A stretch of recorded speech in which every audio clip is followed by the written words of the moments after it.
Si on regarde un peu les archives géologiques d'il y a, disons, environ 500 millions d'années, on assiste vraiment au plus grand bouleversement de l'histoire terrestre. Ouais, un changement de paradigme total en fait. C'est ça. Pendant une éternité, les océans, c'était juste une vaste soupe biologique, quoi, remplie d'organismes tout mous qui dérivaient au gré des courants. Un monde hyper pacifique. Très pacifique, oui, mais surtout fondamentalement stagnant. Il ne se passait pas grand-chose. Voilà. Et puis, soudainement, la biologie s'emballe complètement. C'est l'explosion cambrienne. On voit apparaître des coquilles calcaires super dures, des épines, des yeux complexes qui commencent à scruter l'environnement. Et surtout des mâchoires. Ah ouais, les mâchoires, ça change tout. La paix originelle est complètement brisée par genre l'entrée en scène de la dynamique la plus transformatrice du vivant, la prédation. Exactement. C'est le moteur absolu de la coévolution, cette espèce de course aux armements permanente qui sculpte la complexité. Parce que, en fait, cette menace constante d'être mangé, ou à l'inverse, cette nécessité de traquer pour survivre, ça force l'innovation biologique. Sans cette pression-là, il n'y a pas vraiment de raison d'évoluer, non? Non, aucune. Sans cette pression thermodynamique, un écosystème n'a aucune raison de se complexifier. La stagnation d'un point de vue énergétique, c'est beaucoup plus rentable que l'évolution, tout simplement. Et cette compréhension-là, c'est vraiment le point de départ de notre plongée dans les sources d'aujourd'hui. L'objectif de notre exploration, c'est de comprendre pourquoi cette dynamique de prédation, qui est si fondamentale sur Terre, ça représente un mur algorithmique presque ininfranchissable quand on essaye de la recréer dans un ordinateur. Ouais, c'est un problème colossal en vie artificielle. Totalement. Nos documents d'aujourd'hui, ils s'appuient sur les carnets de développement d'un projet de vie artificielle vraiment fascinant qui a débuté en 2015 et qui s'appelle The Bibit Digital Life. Un projet d'ailleurs sur lequel le créateur travaille désormais à temps plein, hein. C'est ça. Il est soutenu par une immense communauté Patreon, ce qui rend cette recherche indépendante possible en fait. Et il y a même l'intégration récente de collaborateurs officiels, genre Alex Sawyer, pour gérer l'ampleur monumentale du code. C'est devenu énorme. Et il faut bien préciser un truc, c'est que ce projet se distingue radicalement d'une simple simulation de jeu vidéo, quoi. On parle de vie artificielle pure. C'est-à-dire. Les entités numériques, les fameuses bibites, elles ne suivent aucun arbre de comportement préétabli. Il n'y a pas de script. Elles sont régies par un génome virtuel, donc des chaînes de valeurs numériques qui dictent l'intégralité de leurs traits. Ah oui, genre de la taille de leur estomac jusqu'à leur taux métabolique, c'est ça? Tout à fait. Et le cœur du système, c'est leur cerveau. C'est pas un bête script du genre si ceci, alors cela. Chaque créature a un réseau de neurones artificiels unique. Avec des neurones d'entrée pour ce qu'elles perçoivent de l'environnement, genre la proximité ou la couleur. Exactement. Et ces signaux traversent des couches de neurones cachés qui mutent de génération en génération pour finir par activer des neurones de sortie qui contrôlent le mouvement ou la capacité de mordre. Et l'apprentissage se fait juste par la sélection naturelle impitoyable, quoi. Ceux qui ont un réseau neuronal et qui produit un mauvais comportement, ils meurent avant de se reproduire. Ce qui est fascinant ici, c'est que ça nous amène directement au saint Graal de cette discipline. Habituellement, dans la quasi-totalité des modèles virtuels, les prédateurs et les proies, c'est de l'ingénierie humaine. Le programmeur écrit une ligne de code stricte pour dire à une entité de chasser une autre entité. Ce qu'on appelle le hard coding, quoi, coder en dur. Voilà. Sauf que ça annule tous les avantages de l'émergence naturelle. Le but du créateur des bibites, c'est vraiment de voir la prédation émerger naturellement des mathématiques de la survie, juste avec de la physique de base. Bon, décortiquons un peu tout ça, parce que pour comprendre pourquoi c'est si dur à coder, il faut déjà définir ce qu'on attend de ces créatures. Techniquement, même un herbivore tue des plantes, non? Oui, la définition stricte est un peu floue, mais ici on se concentre vraiment sur l'émergence d'herbivores devenant des carnivores qui chassent activement d'autres créatures mobiles. D'accord. Et du coup, tout se résume à l'énergie, en fait. C'est ça. Un organisme dans ce contexte, c'est avant tout une source d'énergie, une batterie organique pleine de calories stockées. Et donc, une grosse opportunité pour les autres algorithmes, quoi. Ce qui nous amène à la notion de niche écologique. On imagine souvent ça comme un lieu physique, genre une grotte ou le haut des arbres, mais c'est hyper abstrait, non? Totalement abstrait. Une niche, c'est juste l'ensemble des conditions thermodynamiques et des adaptations génétiques requises pour exploiter une source d'énergie.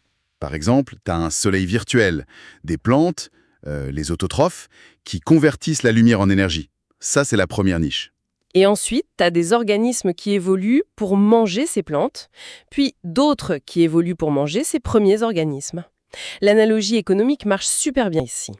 Bah oui, l'analogie du marché. Ouais. Une niche vide, en fait, c'est un marché commercial inexploité. Imaginons des insectes qui évoluent pour voler et manger des feuilles en hauteur. S'il n'y a pas de prédateurs volants, c'est une opportunité commerciale de dingue avec aucune concurrence. Des milliers de calories qui se baladent en l'air, juste là, prêtes à être prises. C'est clair. La première espèce qui s'adapte, elle remplit cette niche et elle a le monopole. L'incitation à devenir un prédateur est énorme mathématiquement. Mais du coup, si c'est si évident, pourquoi les créatures numériques ne sautent pas sur l'occasion directe? Parce que la logique économique se heurte à la mécanique de l'évolution. Avoir une niche pleine d'énergie, ça suffit pas. L'évolution, ça fonctionne par tout petits incréments, et elle n'a aucune vision à long terme. Ouais, elle peut pas planifier genre je vais faire 10 mutations sur 1000 ans pour atteindre tel but. Exactement. Chaque étape intermédiaire doit être viable. L'espèce en transition doit survivre à ses propres mutations. C'est ça, arpenter un chemin évolutif. C'est l'histoire de la couleur dans les sources, là j'ai trouvé cet exemple génial. Imaginons que la couleur soit le seul gène. Oui, c'est une excellente métaphore visuelle. Si t'as un dieu tout-puissant, ou plutôt le moteur physique qui tue instantanément tout ce qui est trop blanc, et que t'as une espèce rouge qui veut remplir une niche hyper rentable à qui demande d'être bleu sarcelle, Elle ne peut pas prendre le chemin le plus court. bah non, parce que passer du rouge au bleu sarcelle sur le spectre, mathématiquement, ça passe par le blanc. Et le blanc, c'est la mort. Donc elle doit faire un énorme détour, passer par le violet, le bleu marine, juste pour éviter la zone blanche. Un cratère de mortalité au milieu du paysage génétique, en fait. C'est fou, mais attends, naïvement, je me dis, pourquoi on n'augmente pas juste le taux de mutation dans le code génétique? Genre, au lieu de muter de 1%, on mute de 50%, et hop, la créature saute direct par-dessus le blanc. Ah, cela soulève une question importante, et c'est vraiment le cœur du problème. Cette idée de sauter les étapes, c'est la recette parfaite pour ce qu'on appelle la catastrophe de l'erreur en vie artificielle. Ah ouais?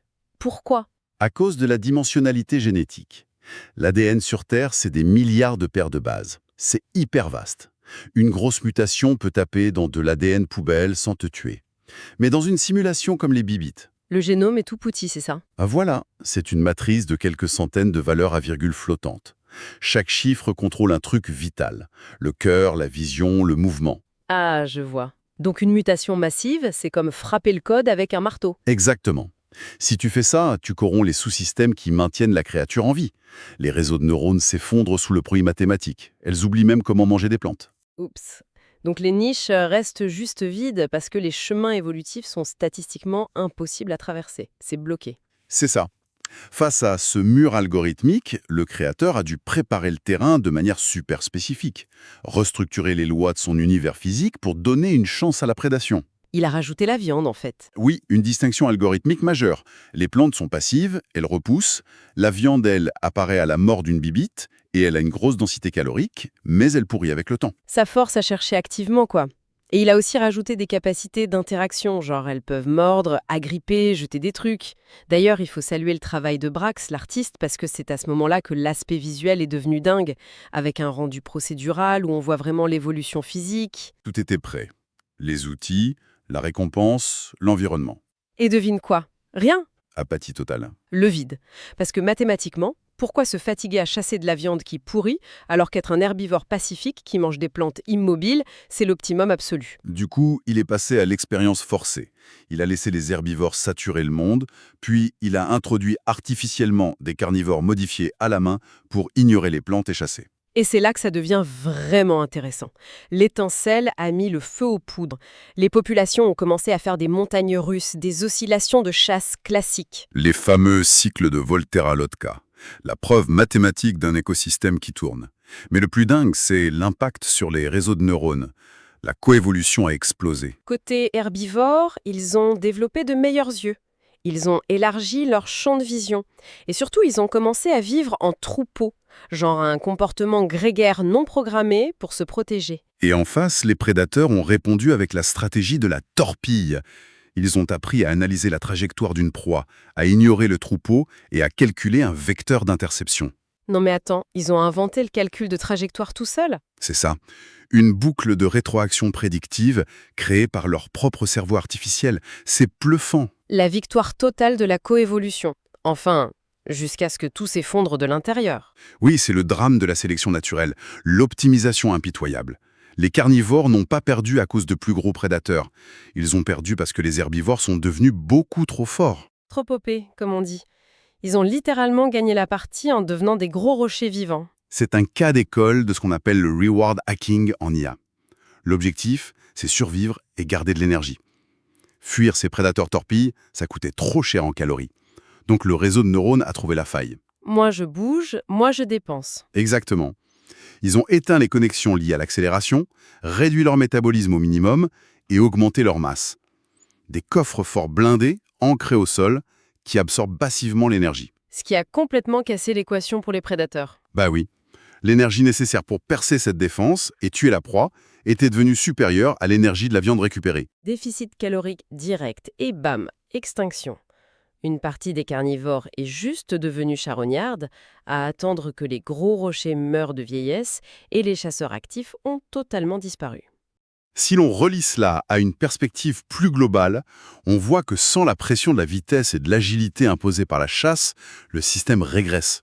Les espèces restantes retournent à une compétition interne lente et ennuyeuse. Le système était revenu à la paix, mais c'était un échec pour l'émergence. Et comment on résout ça sans tricher, sans remettre du code en dur? C'est là que l'intelligence de la communauté est intervenue. Des chercheurs indépendants comme TBGen, qui bossent sur la vie artificielle, montrent bien que ce genre d'optimum local, c'est le cauchemar des développeurs. Donc le créateur a appelé à l'aide sur Reddit et Twitter. Et la révélation, c'est qu'il fallait nerfer les plantes. Les plantes étaient trop rentables, oui, elles étaient comme des stations-service gratuites. Il fallait les rendre beaucoup moins attirantes. Et la solution qu'ils ont redécouverte, c'est la digestion. Ah, la digestion! Ça change tout le calcul.